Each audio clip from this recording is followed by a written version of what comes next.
All right, guys, we are live. Should we start? Yeah. What Go. song do you want me to play?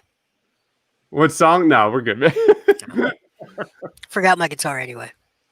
What's going on, guys? Welcome to Party on Broad. The Party on Broad podcast can be found on iTunes and Spotify. Hit that subscribe button, guys. If you guys are here watching us on YouTube, today we are having the Carson Wentz show. We're talking about Carson Wentz, everything and anything Carson Wentz. We're talking about his 2019 season, and we're talking about what to expect in 2020.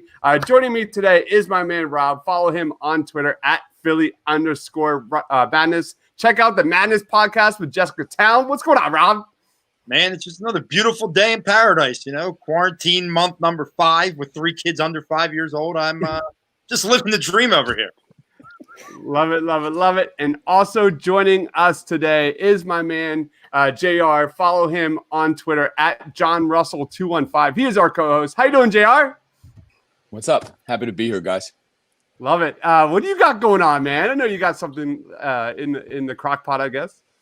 Yeah, a little something in the crock pot. The Blurred Lines. We just debuted it. It's a sister site for the Painted Lines.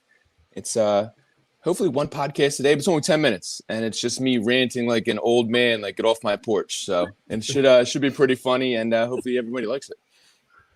Leo, this is my man Leo from Geekly Goods. We have a Suit Up podcast on the best comic book movies of all time coming up Friday night. This is my man, Leo. Check out geeklygood.com and on Twitter at geeklygoods. Good to have you here, man. Good to have you. Also joining us today is my man, Jason. Follow him on Twitter at JBlevins_NBA. He is our Sixers beat reporter. What's going on, Jay? It's a great day. It's just finished raining. It's nice out. Hopefully the mosquitoes aren't coming out. If you see me bolt from here, it's because of mosquitoes, but it's great. It feels like sports are coming back officially today. We had our first real press conference, so we have a pretty good announcement here. Go ahead, man. What's that? The 97.3 ESPN. Yeah, I'm gonna be joining 97.3 ESPN Radio as their Sixers insider. Pretty excited about it. Actually started on Monday, wrote a little story for them over there. I'll be on the radio when anything of note happens. I'll join them as part of us at the Painted Line. So it's a good collaboration. I'm really excited about the partnership. So it's kind of exciting for us, right? It's going to be awesome. And then joining us today for the first time ever is my man, Joey D. Follow him on Twitter at JoeyD_6. What's going on, Joey? What's good, my guy? How we doing? Doing good, man. Getting geared up. I don't know if it's going to be a shortened off season. I don't know what's going on with the NFL, but today we are talking about Carson Wentz, everything Carson Wentz. And today let's lead off with just kind of what happened in that 2019 season for Carson Wentz. What went wrong in that first 3 quarters of a season, and how much was it to blame on Carson Wentz? So lead us off, my man Rob. Go ahead. What went wrong? Well, I mean, if you look at it, as with every team in the city, I don't know what the medical staff gives to our teams, because guys just drop like flies. It ruins consistency. It ruins chemistry on the field. Was Carson at his best all year? No, right? Everyone tells me I'm a Carson apologist. He wasn't at his best. But to try and put this on him with everything going on, you think of the second week of the season. Think of the Atlanta game where you lose your three of your top weapons on offense in pregame warmups. They were all playing. And then the next thing you know, none of them are playing. And it never got any better from there. So, look, there's things Carson's got to do to improve his game, and he knows that. But to try and put the lack of success of last year on him and to do it on him solely, you're just a hater. You're from the Folesian society. You refuse to move on. All right? Listen, we love Nick Foles, but there's a reason why he can't stick on a team outside of the Philadelphia Eagles, because he's an average quarterback. So stop with that. So I think it was a mixture of injuries. I think Doug Peterson has got to become a more consistent in-game play caller. And I think you saw that a little bit. I think he simplified the playbook towards the end of the year, and you saw what happened. So don't put this all on Carson. He's still the franchise, even with the Eagles being stupid and drafting Jalen Hurts, which I'm still not over, by the way. We're going to get into that very soon. But how about you, JR? Like, how much of the blame goes on the shoulders of Mr. Carson Wentz? Zero blame. This dude's a stud. He got paid like a stud. I've been saying it before when we all do our Party on Broad podcast that Carson is the absolute definition of a franchise quarterback. Look at his numbers versus the NFC East, where if you take care of business at home first, everything else should play out. His completion percentage against the NFC East, that's like over 70, which is dramatic. I mean, that's actually pretty good. And then if you look at it more towards the middle of the season, when we started to see those injuries, his quarterback rating went down slightly, but not even that much. Like, this dude was still making the passes he needed to make. He turned the ball over a little bit too much, but I guess he was trying to do too much as well. So going into this 2020 season, I'm stoked. We're going to have a healthy wide receiver core of young, fast track guys. So let's get rock and roll. Anything to add there, Jay? Do me last, because I did. All right. And go ahead, Joey D. I'll go after Joe. Yeah. So, the overwhelming majority of what went wrong is not on Carson whatsoever. I mean, when you lose your 3 top wideouts, your Pro Bowl guard, 2 All-Pro tackles, your starting running back, and an All-Pro tight end at various points throughout the year because of injury, I mean, you can't blame Carson for that at all. And when you have maddeningly inconsistent wideouts and your cornerbacks are shoddy for most of the year, that's also not on Carson. I mean, he did have his moments too when he struggled with accuracy a little bit, and he fumbled the ball 17 times in 16 games, which isn't going to help the cause. So, I mean, Carson isn't totally innocent, but there are way too many other factors to say that everything was all on him. Yeah, man. Everything regarding Carson Wentz and all the hate, all the Nick Foles clowns came out on social media. Everything kind of culminated in that week 12 versus the Seattle Seahawks. 2 interceptions, 2 fumbles. Way too many fumbles, man. The fact of the matter remains, like, Carson needs to take better control of the football. You know, that's on him. He's got to get better. Were all the fumbles his fault? Absolutely not. He's a leader of the offense. He wants to become an elite quarterback. That's an area he needs to get better. Beyond that, Carson's play is definitely on the lower scale of that totem pole of the shit show that was the Philadelphia Eagles in 2019, man. Rob, you nailed it. The massive amounts of injuries, the defense's inability to stop the big play. I mean, there are so many issues beyond Carson Wentz. Jim Schwartz putting players in bad situations, their cornerbacks, the lack of the inability to tackle, all of that were way bigger issues than Carson Wentz for me. And then the other end, I think you're going to hear me harp on this throughout all night, is the play calling. The play calling was absolutely brutal, and that's Doug Peterson. I'm going to go on a little tirade in a little while about this, but you know, when the Eagles committed to the run, to summarize, when the Eagles were committing to the run and they stuck with it, the Eagles were solid. There were just so many frustrating moments when Doug Peterson just completely removed the running game out of the Eagles playbook and just left Carson Wentz to dry. And then you get the injury bug. I'm not going to touch on that. So regardless, were the fumbles bad? Yes. Was the footwork and his mechanics sloppy? Absolutely. Did he miss some easy passes from game to game? He made as many amazing throws as, you know, stupid throws last season. So, you know, Carson Wentz deserves a little bit of the blame, but context is so important when you bring up Carson Wentz in 2019. Go ahead, Jay. Okay, so not a huge Eagles fan anymore, right? I think I'm pretty clear that I lost my emotional connection with the team a year or so before they won the Super Bowl. So from the outside looking in, right, not really having an emotional connection to the team, I look at Carson Wentz throughout his career, and I see a couple of things. One, I see a very similar quarterback to Donovan McNabb. I just see a guy who has all the talent in the world, can make amazing throws, can make amazing plays, but on the personal side of it, on the team leadership side, I do not find him to be a genuine person. Now, do I feel like he manages a interview well? Yes. He looks He presents himself like someone your grandmother would love. Absolutely. But when you scratch below the surface, he doesn't ooze authenticity to me. Okay. He just doesn't. So, and we've heard the rumors about some of the locker room stuff where this kind of thing has been like rumored, right? Like he's got an ego. He's not quite the leader of men that a quarterback has to be. And Donovan, for all the great stuff he did, and I think his list of accomplishments in the playoffs, Carson's got a long way to match that. But what Donovan really, really hurt this team with was he was a guy that was just inauthentic as a human around his teammates, and he didn't drive other people to want to have that obsession day after day, hour after hour, to do everything necessary to win.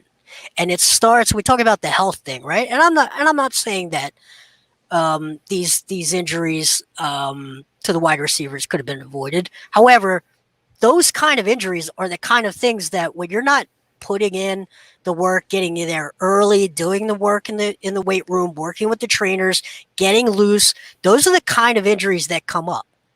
And if you have a leader that is flat out inspiring you, maybe you're getting up in the morning a little bit earlier. Maybe you're not staying out as long at night. Maybe you're getting into the ice bath a little bit more. Maybe you're taking care of yourself in a more obsessive way early on to prevent some of that stuff.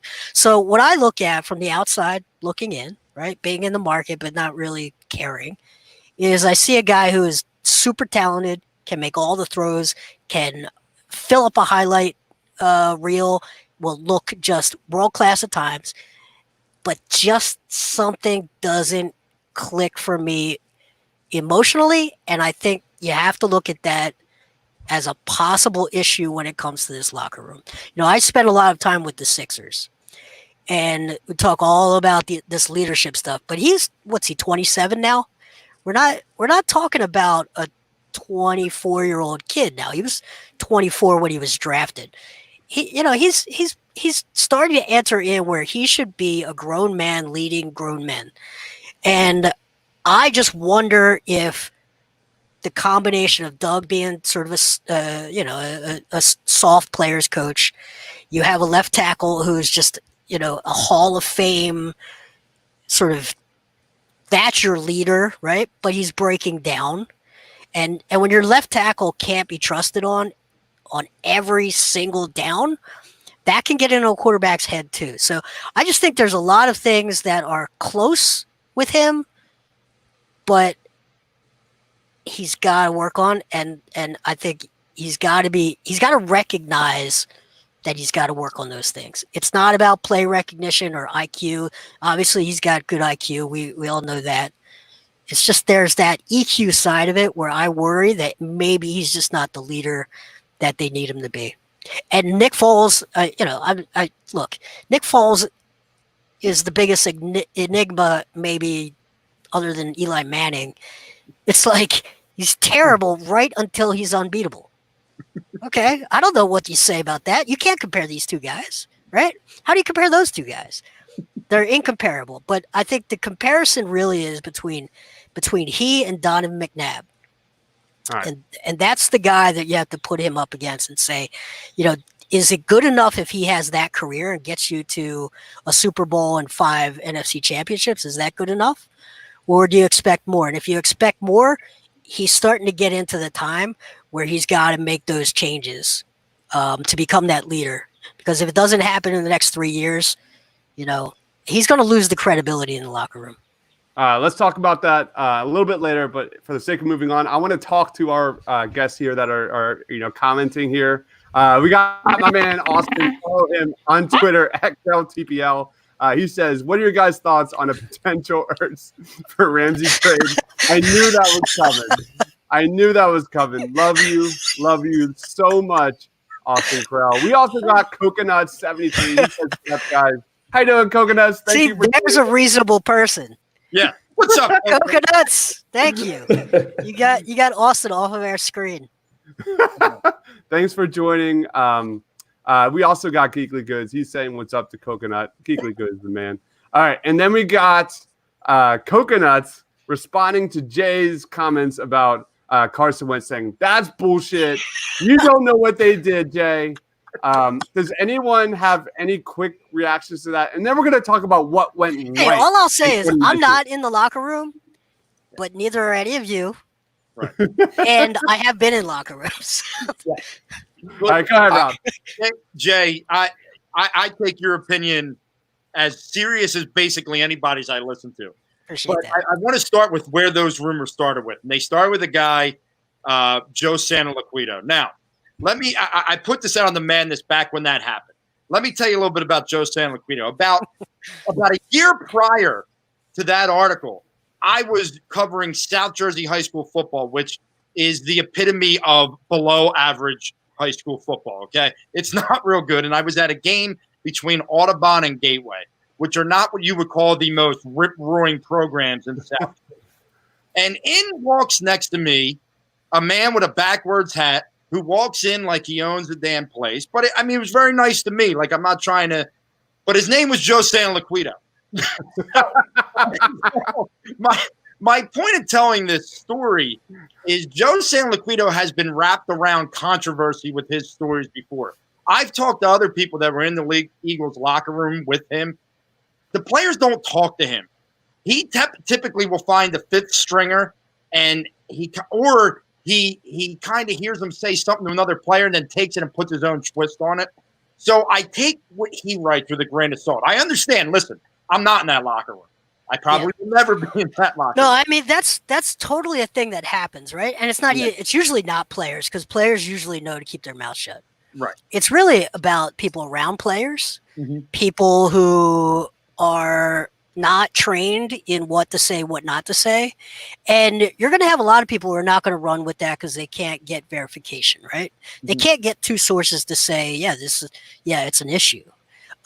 Whereas someone like that who's willing to take some more risks is a little bit looser, might take a shot, and he might be making it up, or he might be exaggerating, or he might be exploiting something, or he might be getting worked, right? Which is something we deal with all the time. Right. Agents come to us, they're spinning for their guy against another guy, and you're just getting work to be the guy that creates the controversy. Yeah. But where I started with this was my sense of Carson is a polished person who doesn't feel authentic. So it's not that I don't read the paper. So I didn't read the guy's story. Right. I heard everyone yell about where it came from or who it could have been, or, who could have said it. That doesn't matter to me. Right. It's like something about it doesn't ring completely made up. Well, I will tell you this, and I think I think this plays into it. I believe full-heartedly that it hurt Carson Wentz mentally. He loved that his team won the Super Bowl. I think he is a team guy. Yep. But there's no athlete, there's no competitor out there who's not going to be hurt a little bit mentally when you see your backup hoist that trophy when you were having that MVP season before tearing your ACL. Absolutely. So I do agree with you that there's probably a side to Carson that none of us see. Yep. Because he is so polished on camera and in interviews and all that. And that could be affecting him. I do agree with you there. I don't know if I'm ready to say, and I'm not saying you're saying this, but I'm not ready to say that he's not a leader yet. But you're right. This is now put up time for Carson. Like, we made all the excuses for him, and some of them have been warranted. But now is your time. Play 16 games, make the playoffs, go on a run, have an MVP type of season. Yeah, I think that at 27, we look back. Who were we at 27? Were we ready to look in a locker room of 53 alpha dogs who were stars at every level until they got there and say, "No, I'm the guy that's going to lead us"? Like that's heavy stuff to ask. However, that is the job. There's 30 of those jobs, and one of them gets to hoist the trophy every year. 8 of them or 12 of them get to go to the playoffs. that's the job. And if he's going to be put into the God tier, which I think that's the argument, is he good? Is he God tier, right?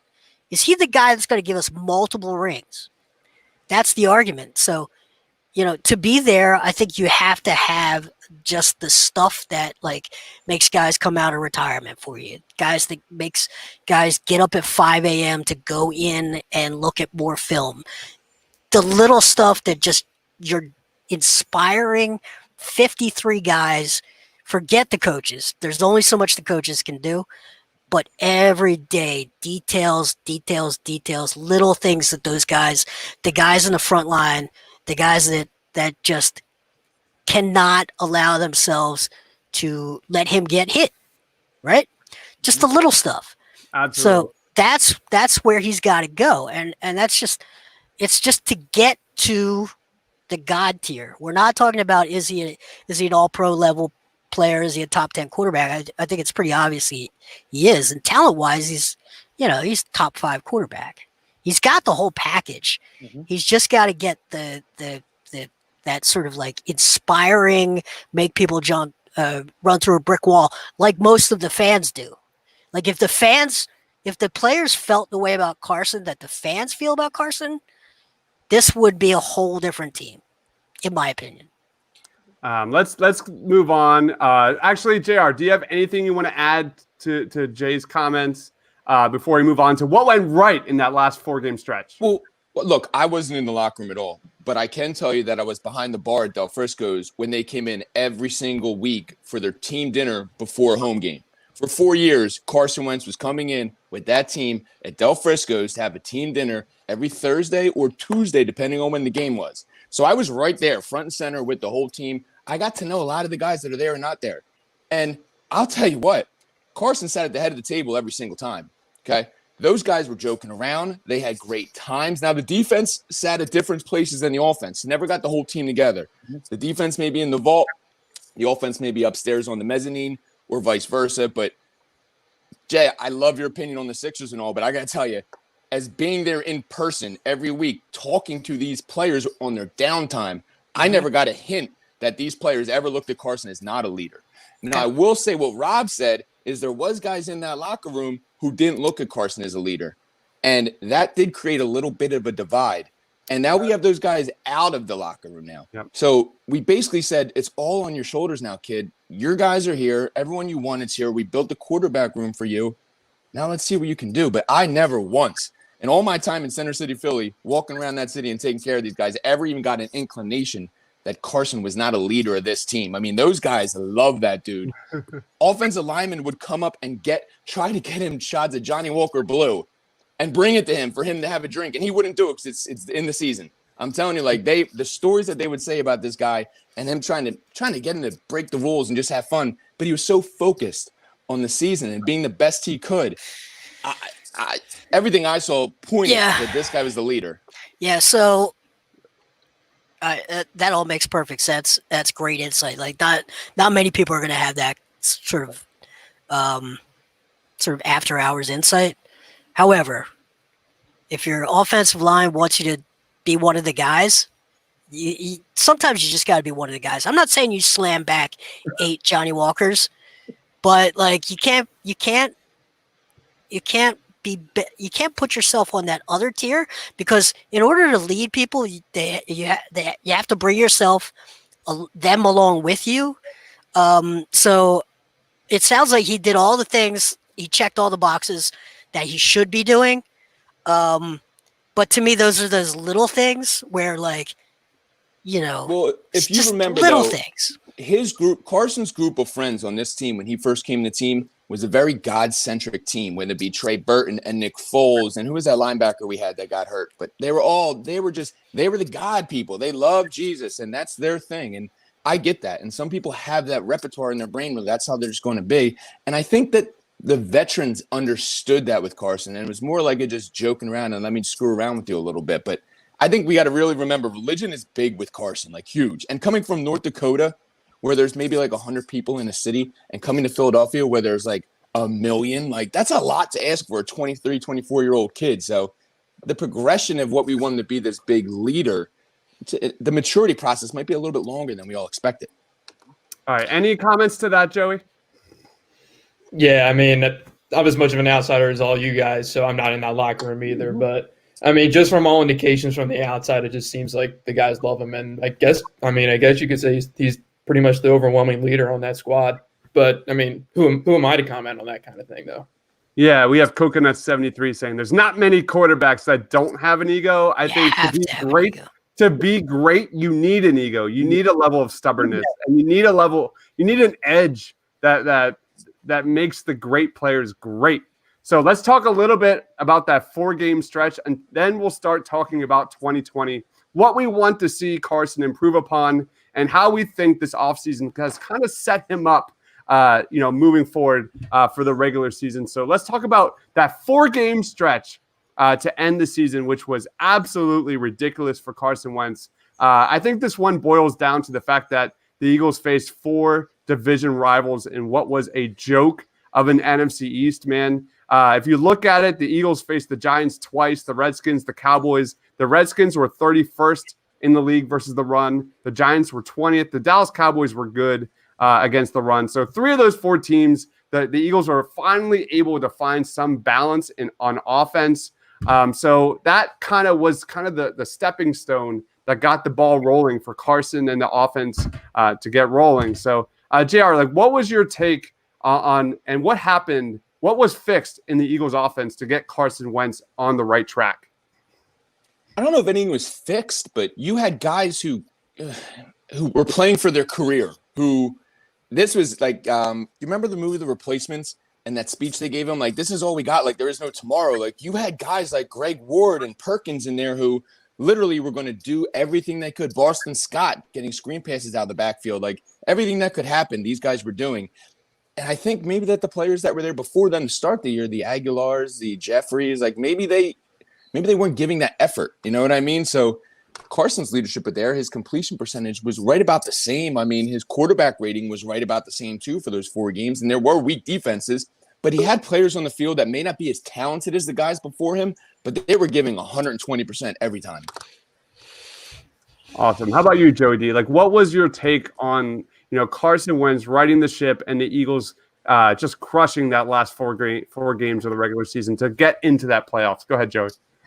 Yeah, I think it came down to just everything aligning perfectly and everything just kind of clicked. Like you said, they played against the rest of the trash NFC East and sort of really took advantage of that.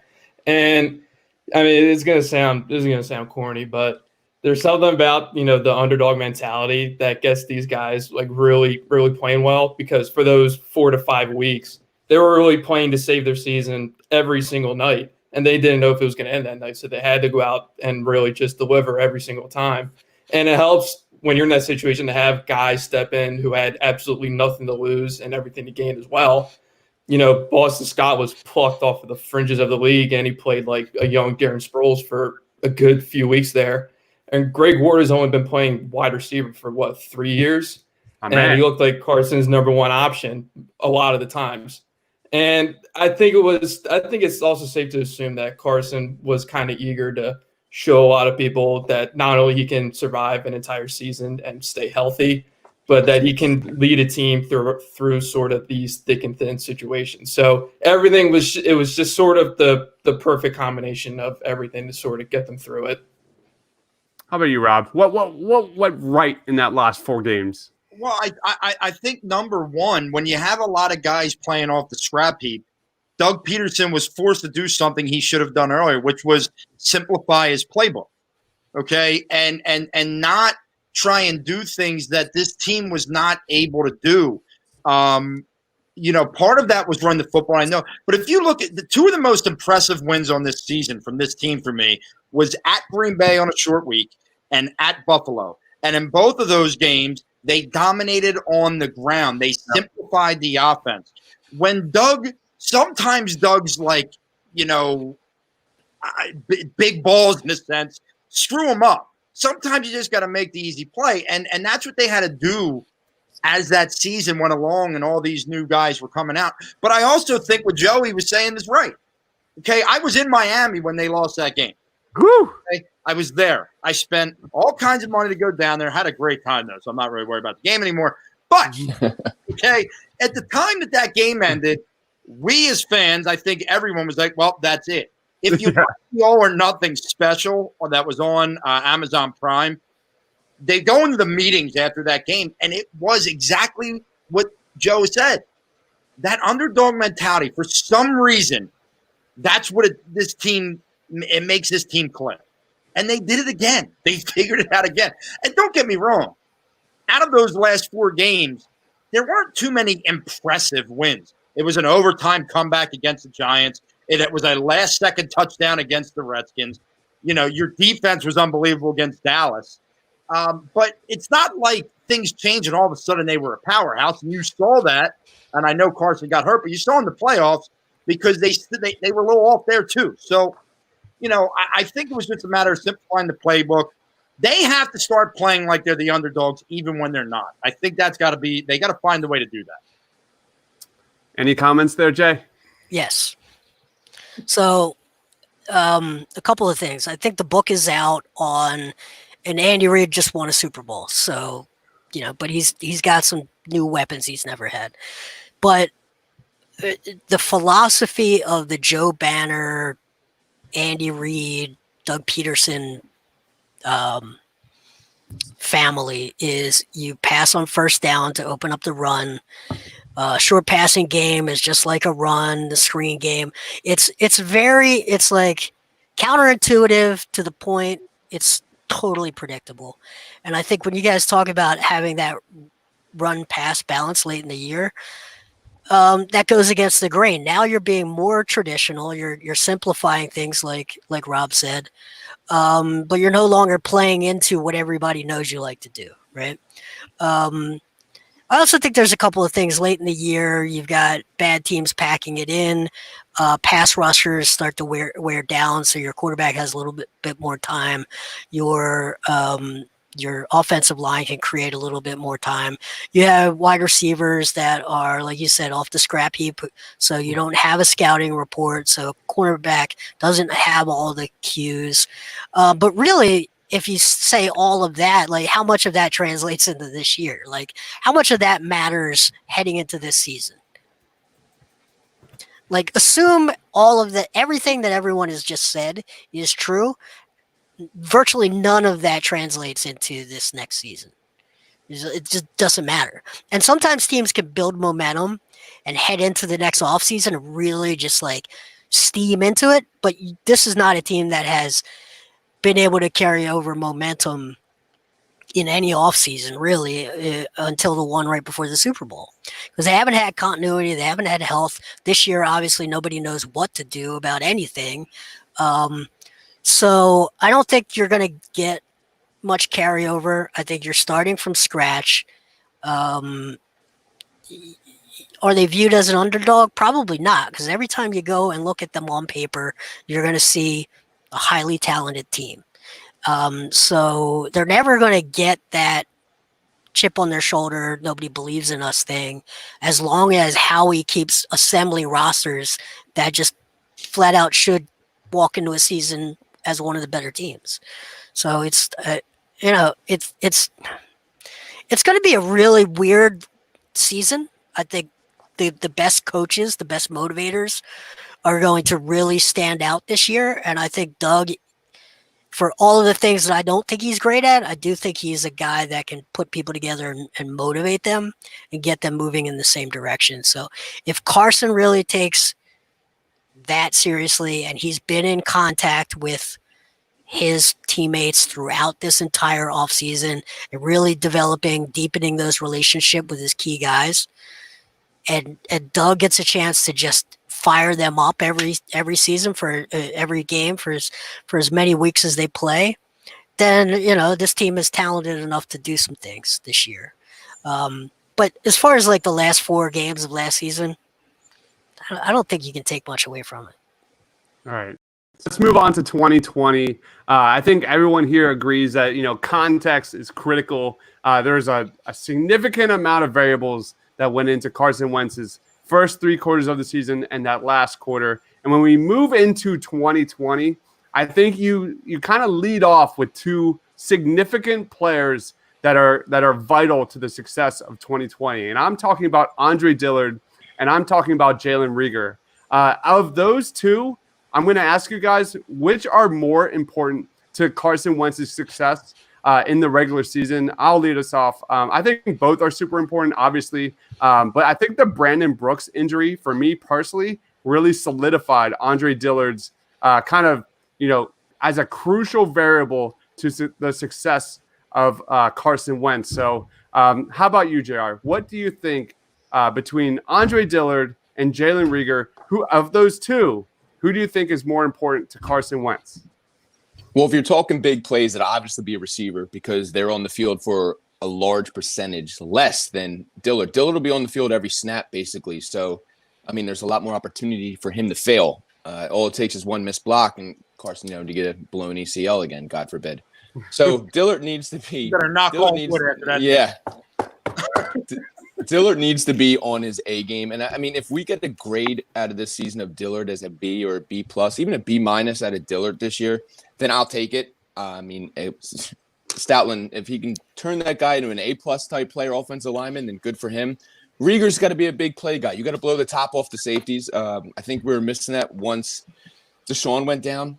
So if we can get Reagor up to speed real quick and blow the top off these defenses, that'll be his contribution. But definitely for me, it'll be Dillard.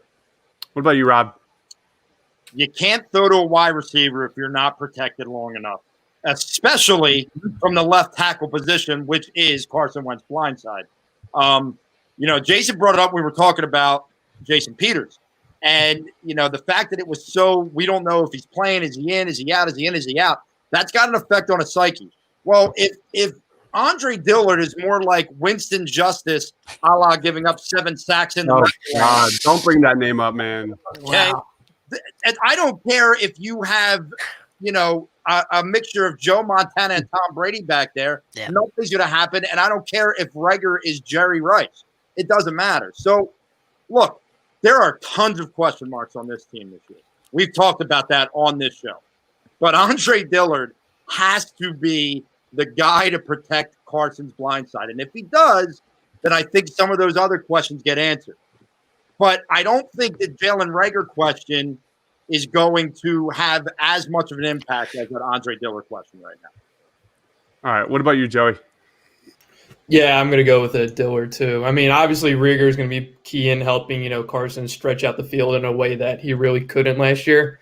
But, Jason Peters is gone from free agency and Brandon Brooks is out for the year. So he's going to have some pretty big shoes to fill on the O-line to help protect Carson because you never know what's going to happen with Carson any given year at this point. But hopefully it'll be at left tackle because we all know how the Andre Dillard at right tackle experiment went this year. Absolutely. Go ahead, Jay. Yeah, so, everybody says if you don't have a great quarterback, you don't have anything. You got nothing. It's absolutely true. But I would add to that, if you don't have a left tackle, you don't have a quarterback. So there's just if you go down the list, and I love to do this like ranking of positions in football, which ones are most important.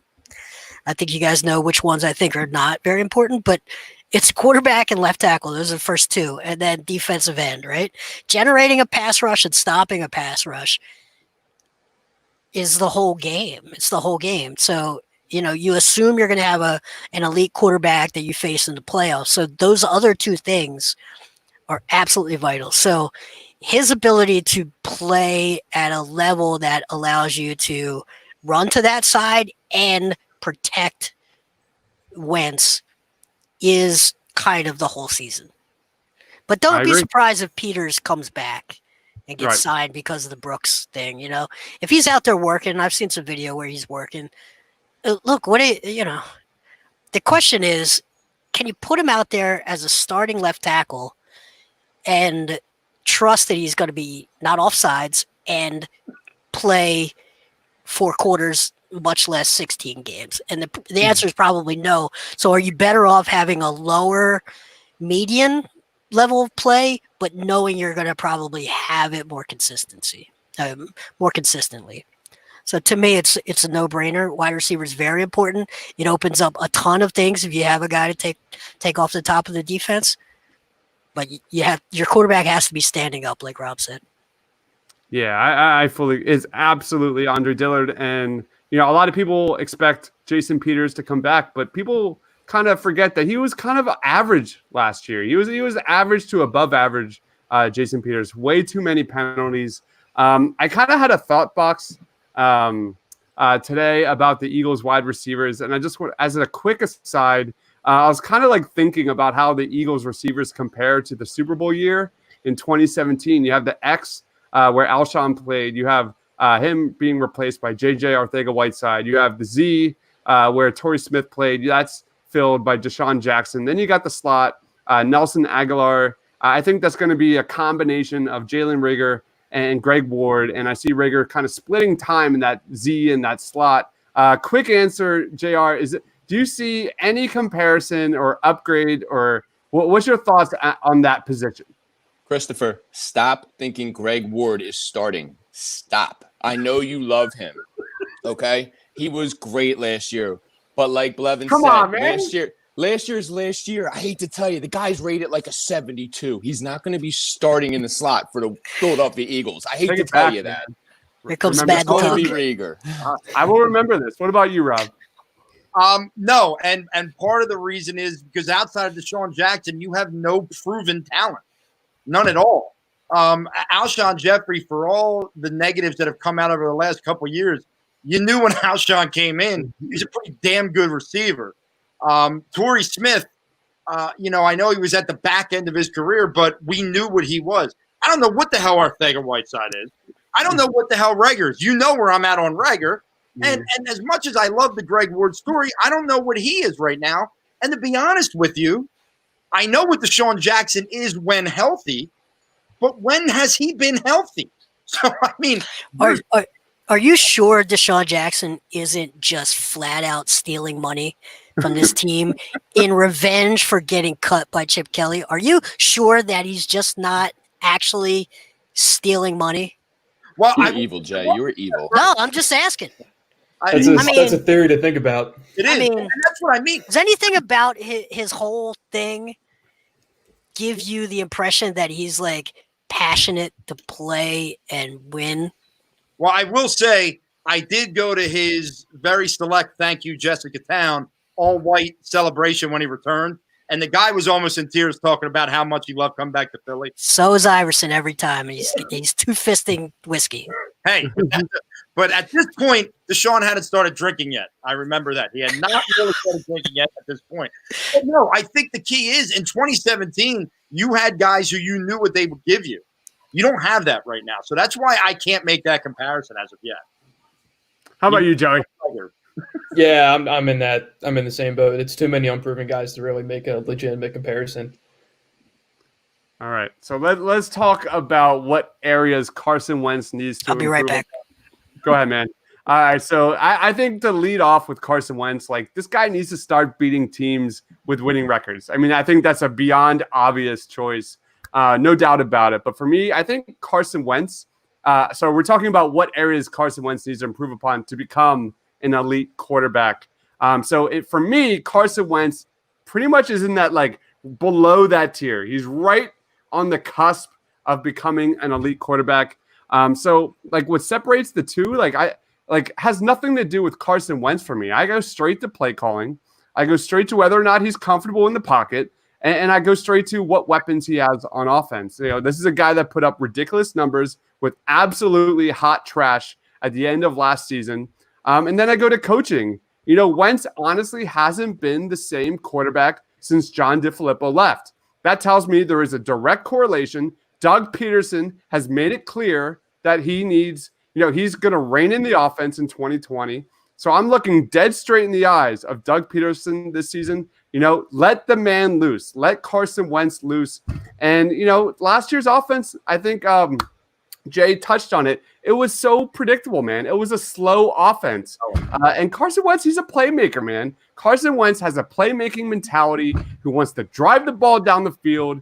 I didn't like the Jalen Hurts pick at all. But if there's any reason to get excited about that Jalen Hurts pick, is that there's going to be more creativity on offense to get Carson Wentz out of the pocket, get the ball moving down the field, get that explosiveness back in the Philadelphia Eagles offense. So fingers crossed that threat. They added a lot of speed on the outside, especially at wide receiver. So fingers crossed that threat of having guys, that threat of getting beat over the top, makes defenses honest. So that opens the game up for Carson Wentz and Miles Sanders and Dallas Goedert and Zach Ertz. So, and on if I had to sum it up for Carson Wentz, so I touched on a lot about not Carson Wentz. On Carson Wentz, for me, it just boils down to chemistry. And this is literally the number one reason why I'm so concerned about the 2020 season for Carson Wentz and the Philadelphia Eagles is there are so many new skill guys coming into the offense that, there's going to be, a potentially shortened offseason, maybe even a shortened NFL regular season. I'm a little concerned from the offense that from a rhythm standpoint, we saw how slow the Eagles were coming out the gate last year. There are so many guys, young guys in this Eagles offense that they're relying on to take that next step in their development. I'm a little concerned for Carson Wentz's sake. Andre Dillard's number one on the list of exactly what I'm talking about. So that's where I'm at with that. So what about you, Rob? What are some areas that Carson Wentz needs to improve upon to become that elite quarterback? On the coaching aspect that you were talking about before I get to my 2 points. Once again, go back to 2017 when that injury happened. And then to kind of comment on what Jay was saying, Doug Peterson went and did to Carson what Andy Reid did to Donovan after the first injury. And all of a sudden it was, hey, we got to work in that pocket. We got to work in that pocket. We got to work in that, we got to keep you healthy. And once you take an athlete's one of his big key traits away, you are now limiting who he is. So hopefully, like you said, he opens it back up. Okay. Hopefully, like you said, he opens it back up. Now, there are 2 areas of his game that he's got to work on, and they're going to sound like they're opposites, but it's different times of the play. One, he's got to get rid of the ball a little bit quicker. Okay. He holds the ball a little bit too long at times in that, hey, I want to make that big play mentality, which is a good thing to a certain extent, but not when you're getting sacked as much as you are. Which brings me to the next point. When you do get sacked, hold the damn football. When you're passing, but when you're getting sacked, hold the damn football because 17 fumbles. I know he didn't lose them all. I know they weren't all his fault, but damn it, hold the football. Listen, we're not even talking about them winning the East last year because if you remember before the drive where they won the game, he fumbled the football and gave the Redskins a field goal late in that game. So if it's not the Redskins, they probably lose that game. So just keep that in mind. Get rid of the ball when you're throwing. Hold the football when you're getting sacked. They're the 2 areas I want to see improve. I think we got a comment. We got a comment from Mike Small. He says, "Stay healthy. He's elite. Period." I fully agree, Mike Small. It all comes down to Carson Wentz. He is the host of the Killing Me Smalls podcast. Check it out on our YouTube channel or anywhere you find your podcast. That is Mike Small, the real Mike Small on Twitter. Thanks for joining, Mike. We also have Brian Jacobs joining us. What? What's up, Brian? 2 CPL love today. How'd your wives? And then we have our last comment, good-looking crew. Clearly, he's looking not on my side of the screen. He's probably looking at the opposite side of the screen is what I'm guessing. All right, so let's go ahead, Jay. Let me just say one more thing about the general philosophy is it's 20 years old, and the West Coast offense was everything, right? And these guys come out of that philosophy, but what Andy did is he added a lot of stuff to that. And they did a lot of analytics. Everybody hates Joe Banner, but they ran a lot of numbers before anybody else was doing it. And right now, what they like to do, and I know they added some of the RPO stuff. They kept it over from Chip Kelly, but aside from that, the book is kind of out on what these guys like to do. And it's one thing to have a receiver that takes the top off of the defense, but that just requires a quarterback to hold the ball a little bit longer, to make a couple of extra reads. When the defense has got 20 years of tape on what you like to do, when you like to do it, it's easier for them to play the if then else game and sort of scheme to make you just do the things that you're not quite comfortable doing. So you have to be like perfect in the screen game, which they're not, right? They're not. And they were for a lot of years, but they're not. So there are those kind of things that make a defense think twice, hesitate, do all the little things. Otherwise, they get real comfortable in what you like to do. They get comfortable, and you start to struggle against teams out of your division the way that teams in division opponents tend to struggle because they know each other so well. The whole league kind of knows what they like to do, and they don't have the Mahomes and they don't have the Kelsey level tight end. Ertz is great, but again, he's half of a wide receiver. He's not a great blocker. He's not going to help you in the pass protection game. He's not helping all that much in the run game.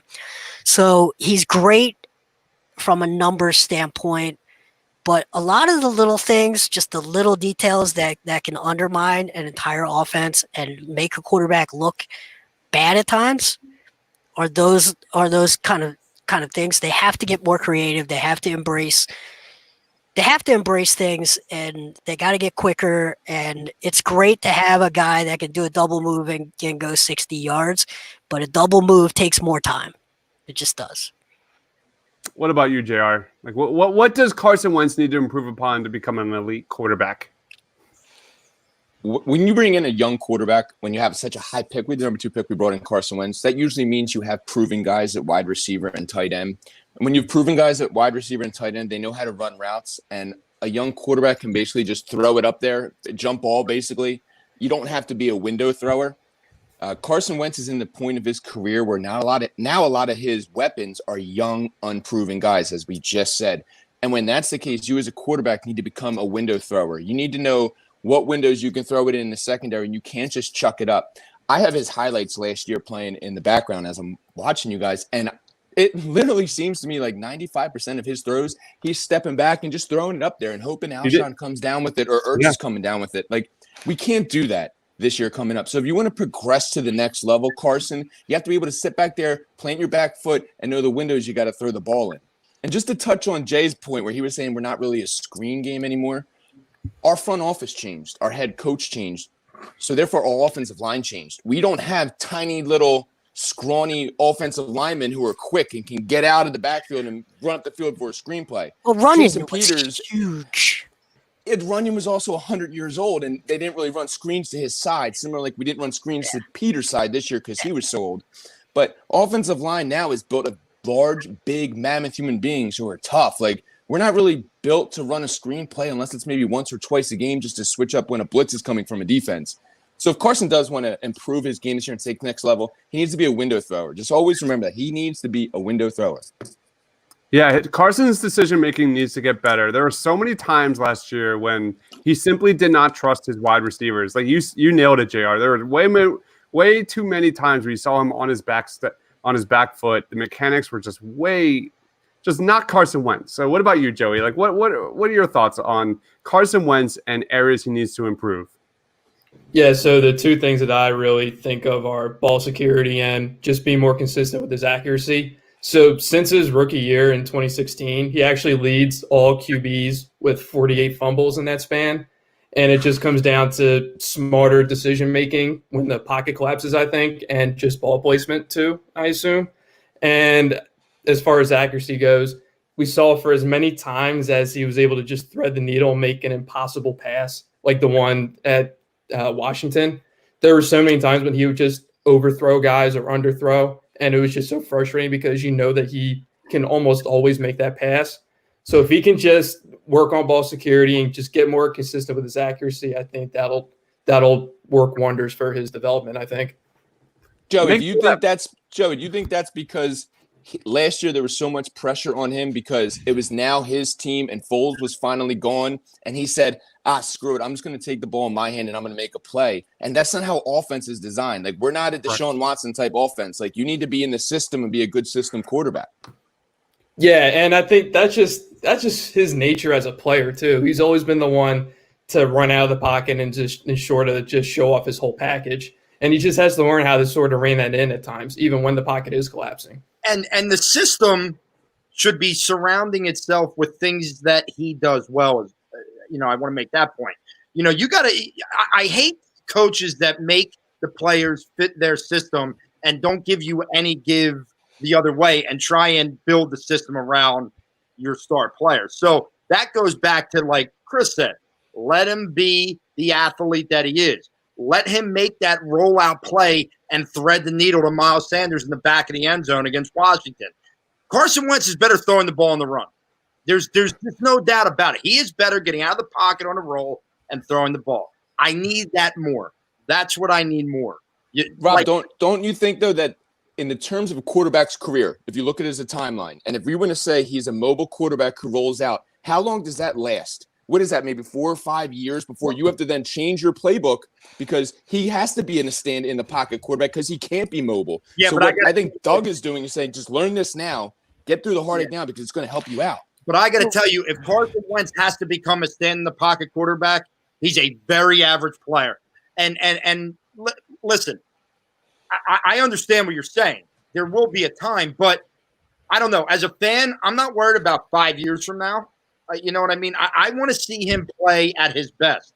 And it is clear that he is at his best on the roll. I don't have the stats in front of me, but I know I've seen him in the past. And, Chris, you're not along with me, so I think that we're on the same page here. They've got to incorporate the rollout offense. I'm not saying let him run and take off 30 times a game, but get him out of the pocket a little bit. You got Lane Johnson over there on the right hand, on that right side. Let him roll that way a little bit. Let these guys block. That line does like to block. Now, I know losing Brandon Brooks changes things, but I need to see some more rollout options this year because the straight drop back pass, you saw what happened last year. It didn't look good, and it was very vanilla and plain. Give me some more.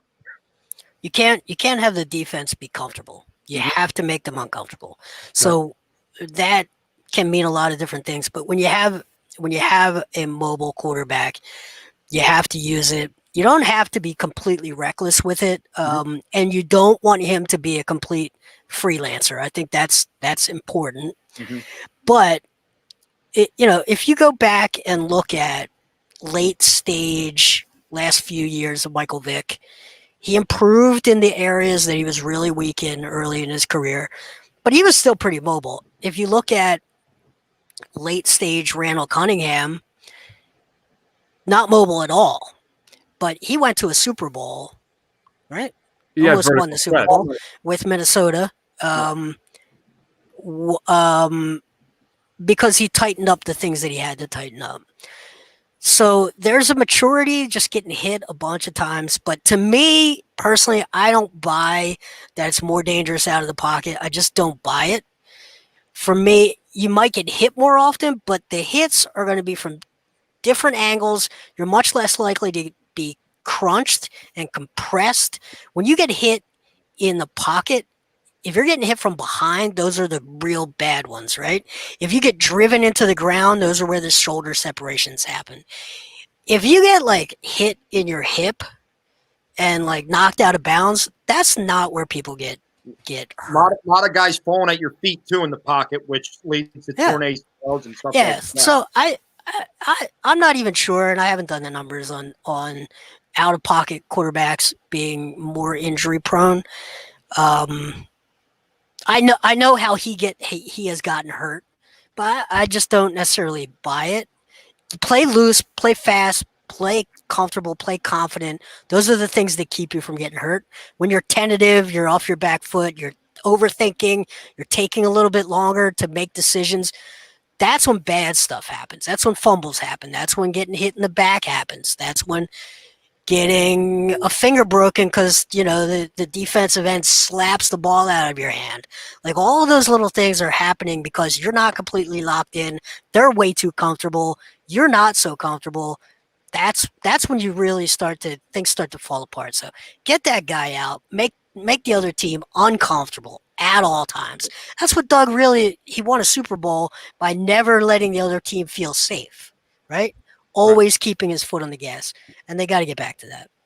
Absolutely. And I think Jalen Reagor is a vital part of that, especially that chemistry between Carson Wentz and Jalen Reagor. That is a vital part to the success of the Eagles season. Who knows how many games you're going to get out of Deshaun Jackson. I fully expect them to slowly ramp him up all season long, just like Fletcher Cox. But let's talk about some over-unders for 2020. We're talking statistical predictions for Carson Wentz. Let's start off with games played. I have the over-under set at 13.5 games played. What do you think, Joey? I'm going under, but I hope I'm wrong. I'm saying under right now just because you just never know what's going to happen with Carson over the course of an entire season. We are assuming a full 16-game season. By the way, I just want to make that clear. So that sucks. How about you? How about you, Rob? Over. He's going to play 16 unless they're sitting him in this game 16 because they got a first-round bye and they're going to give him a little rest.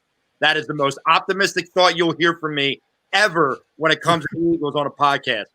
Just wait till week 2 when I tell you their season's over after they're 1-1. That's most likely what I'll be like on that time. It wouldn't be a Philly podcast if we didn't overreact to every single game. You need me like something.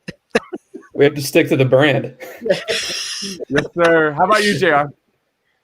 Over. He started 16 games in 2016. He started 13 and 17. He started 11 and 18, and he started 16 last year. Carson will be fine. What you need to have an over-under on, what I thought you were going to do, which would be a cool one, is he needs to be under center more, okay? He only had 107 snaps under center last year, but he had 120 quarterback rating. Shotgun and pistol, he had 600 snaps, and he had an 88 quarterback rating. That's dramatically lower. Keep this dude in the pocket. I'm with Rob. When he gets out there on the open, he's fine. He's great. But with this offensive line, that pocket's going to be breaking down a hell of a lot. So he's going to be doing that on his own. But design it under center, Doug. Get him under center. All right. How about you, Jay? Over under 13 teams. Yeah, I'm going to go over. But back to that last point, if you don't trust that Carson is recognizing plays and seeing defenses quick enough and getting the ball out of his hand quick enough, then you need him in shotgun because you just need him to have more time surveying the field. So I don't know that you want him doing a 3-step, 5-step drop. Unless you really trust your receivers to actually run the slant and beat their guy off a press, and you just do a 3-step, 5-step drop. But if you're going to put him in a 7-step drop anyway, just put him in shotgun. Like, what's the point? So I don't think there's any reason to assume he's going to get hurt. So I would say over. I would walk into every season assuming every person will play for you and also know that 7 guys are going to get hurt. You just don't know which 7. If it's only 7, that's a win this year. If they only 7 guys in here. It just matters which 7. Like if it's the left tackle, you're fucked, right? Yeah, Oops, sorry, I don't know what our rules are, but if it's the quarterback, you're done. If it's the left tackle, you're done. You're not no offense to the third string safety, but I'm tired of the starters. Right. Yeah. Touching on JR's point, like he's got to be in shotgun. What the number one rule for any wide receiver in a 12 personnel is the wide receiver has to create separation. We had no wide receivers that could create separation on that Eagles offense. So I understand they went shotgun. I'm going to go over here because so far Jadeveon Clowney has not picked the team, and that means there's no dirty plays, no dirty hits towards Carson missing a game this year. Let's move on to yards. I've got an over-under of 3,500 yards. Go ahead, Joey. I'm going to go over. I just have a really good feeling about how the receiving core is going to come out this year, so I think he's going to slam that over. Nice. How about you, Rob? Yeah, I'll give him the over. I think it'll be close to this number, to be honest with you. But if they hit on enough of these big plays with all the speed that they put around him, then I think he gets over. So I'll stick with an over number there. Nice. 3,500 yards, over under. Go ahead, JR. If he's going over 3,500 yards, that means he's having at least 580 to 600 attempts throwing the ball, which then that says that we have no running game, which is scary. Okay. So I will say yes because it's Doug, and he loves buying into this mantra that he's a wild card and a gunslinger type coach. So I'll go over with it too. But, God, we just got to keep Miles Sanders healthy. Nice. Go ahead, Jay. I just think that sounds exactly right. So I'll go a hair under. But I agree with JR. You got to run the ball. You have to have balance. No, I'm the same boat. Push. I want the ball going to Miles Sanders. Not do I mean like is he going to get the ball 20 times in a game, but at least get Miles Sanders, Boston Scott, get that ground game rolling. Let's talk about this is a big one. Yards per completion, because that was pitiful in 2019. I have over under 11 and a half. I think it was around that 9 range in 2019. 10.4. Was it 10.4? Okay, so that was just they were not able to expose the middle or obviously the vertical aspects of the offense. What about you, Joey? Over under 11 and a half yards per completion. I'm going to go just slightly under, even though I think it might be around that, just because of the fact that he now has vertical threats to work with. So it's very possible that he could nail that number. Go ahead, Rob. Look, I think there's a possibility it goes over, but unless Doug Peterson just changes everything, the short passes are going to be a staple, the little quick dump offs. And the other thing you got to keep in mind is this offensive line, if they're not protecting, he's going to have to throw short because he's not going to have time to throw long. So I will say that's another good number by you, but I'm going to go shade under 11 and a half. Go, JR. He's only gone over 11 and a half once in his career, and he's not going to do it again, no matter how much the deep threats he's got. On offense. Under for me. Under. What about you, Jay? I think yards per attempt is more important, but I'll go under because I think Ertz is going to have to do a lot of 6-yard, 8-yard post-ups, just run up, turn around, put his hands up, be big. You're going to have a lot of that. So I think and he doesn't break tackles. So I'm going to go under. Same. Definitely under. I don't have any trust in Deshaun Jackson's health. I don't have any trust in Doug Peterson's coaching and play calling. And obviously the amount of time that is required for Rieger and all these a 5th and 6th round pick to get on the field with Carson Wentz. I don't know how much realistically we can expect from these guys to gel with Carson Wentz to really explore that vertical threat on offense for the Eagles. Touchdowns. I've got 29 and a half touchdowns over under for Carson Wentz. Go ahead, Joey. I'm going to go slightly under with that one too. I think he'll be right around there, but it's going to be slightly under. What about you, Rob? The correct answer is probably under, which is exactly why I'm going to say over. that Carson, because Dougie, when they get in the red zone and those short 1, 2, 3 yard plays, he's going to pass. So here's 31 touchdowns for Carson this year. Nice. Go ahead, JR. I'll go over. I think the Eagles had like 8 drop touchdown passes last year alone, which would have put them over that this year. So, oh my man, come on. I'm sorry. I mean, but still, a lot of those drops though came, and it's going to hate to say it, was from our 2 tight ends. Like they were not as stable as everyone thinks. They're like these big, great guys. They both had kind of a shitty year last year. So if they can turn it around and we get rid of Aguilar, Mr. Drops, and somebody steps in and can catch the ball, then yeah, I think this one I'll go over to. You stole mine. Go ahead, Jay.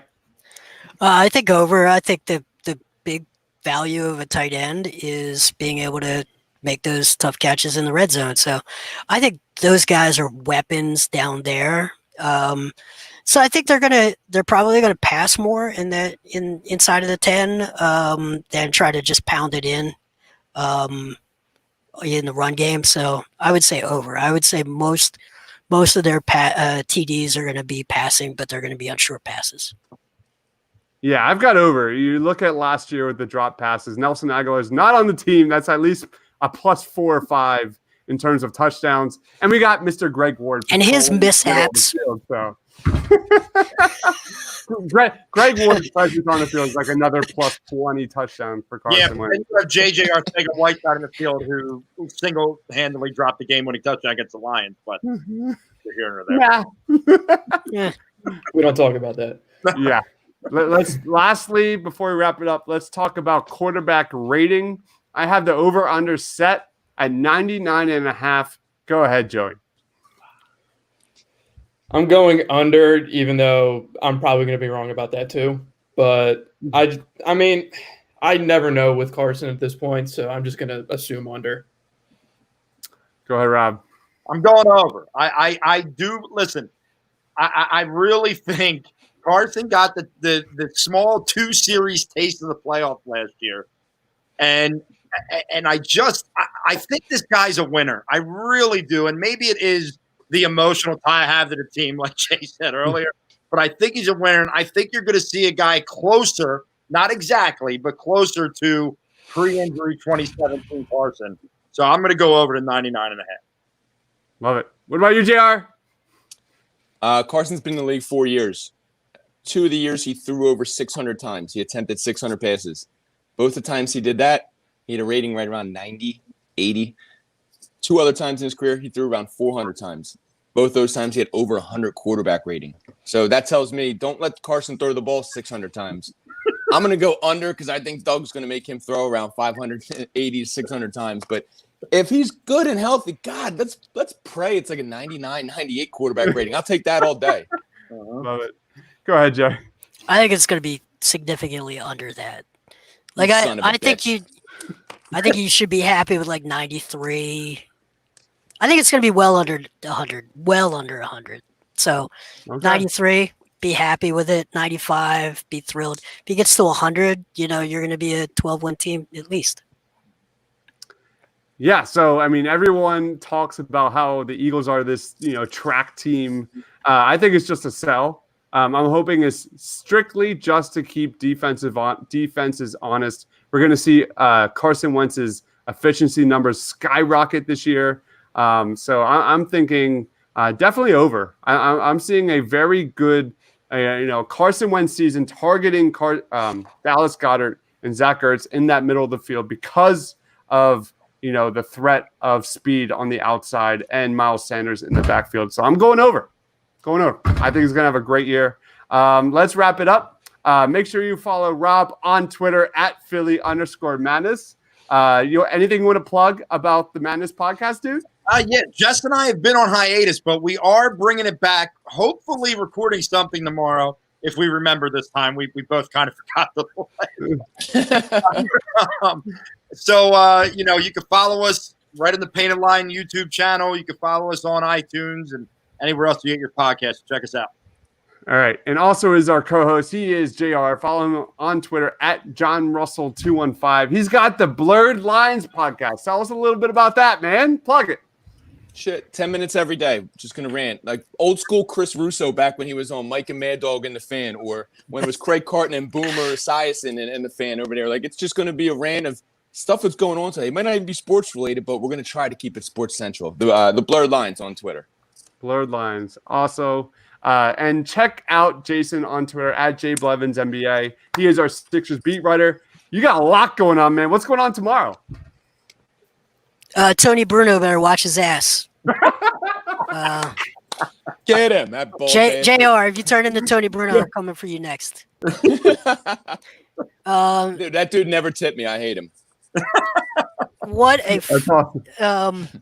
you guys have heard this story about him bringing his he brought his producer to a playoff game last year in 2019 against the Nets, and they sat right next to me. So they're sitting there, and his girlfriend / producer, completely oblivious. They're taking up a credential from like some up and coming guy that could like be there covering the team, living a dream in the NBA playoffs. He's mansplaining the whole game to her, and his mansplaining version of basketball is that shot went in, that shot didn't go in. He's bad. That shot didn't go in. Oh, they need to get that rebound. That was the level of analysis. So I kept my mouth shut. Didn't say a thing. Didn't say a thing to anyone. Until he took a cheap shot at one of the Sixers players during the protest. Just took an absolute cheap shot at Mike Scott, saying that he was going to go in and get in a fight, in a riot, start a riot or something like that. So I cashed in the receipt. Now, Here's the funny story, just for our listeners here. The reason 97.3 reached out to us is because of that takedown of Tony Bruno. He couldn't handle it. He blocked me. He blocked me after about a 2-hour, like me going, no, you weren't in the locker room. No, you weren't at the press conference. No, like show me anything you published that night, any sort of radio show you did, anything from that night. You went and sat in the press box with your girlfriend. Now, listen, nothing against her. He calls her his producer. But if you go on her profile, it's a picture of when she was a Playboy bunny. This is not me. This is like her profile photo. So she's promoting her past, right? And for the life of me, I can't tell what she does. But apparently she's under contract. And she legitimately went there with him, and they took up 2 press passes instead of 1. And for that, he gets 0 sympathy from me. And I haven't even talked about the Columbus statue or any of his other BS nonsense that makes this entire city look hateful and bad. He's a pockmark on the entire city. He's out there on XM radio making us all look like bad people. So, Tony Bruno, just watch yourself. And that is the story of why the Painted Lines and 97.3 ESPN are in a collaboration now. Match made in heaven right there. Because we punch up. We don't punch down. We punch up. Fantastic. So also check out my man Joey on Twitter at JoeyD _6. Any final thoughts, Joey, before we wrap it up, dude? No, I'm just looking forward to tomorrow with my daily migration from the bed to my couch. Big day. Big day. Big Yeah, big day. It's a really big day. All right. So make sure you check out the Party on Broad podcast anywhere you find your pods or here at the YouTube channel of the Painted Lines. For Joey, for Jay, for JR, for Rob, for myself. Thanks for watching, guys. Stay awesome. Love you guys. Peace.